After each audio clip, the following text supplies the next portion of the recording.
Já foi o herói de jogo, não é? Uma série de defesas. É sempre bom ajudar a equipa, principalmente a conseguir pontos. Nós queríamos ter ganho o jogo, mas infelizmente hoje não foi possível, mas ao menos também não o perdemos e ainda bem que consegui ajudar.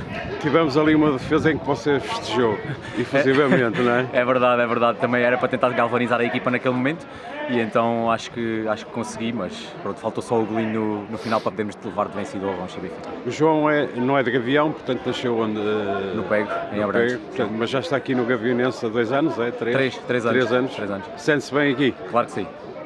Sinto-me em casa. Qual é o objetivos para esta época? Esta época, Pessoais e para a equipa? Pessoais, tentar jogar o maior número de jogos possível e que a equipa também consiga uma classificação condizente com o campeonato e, se possível, andar a lutar por títulos. Ok, muito obrigado.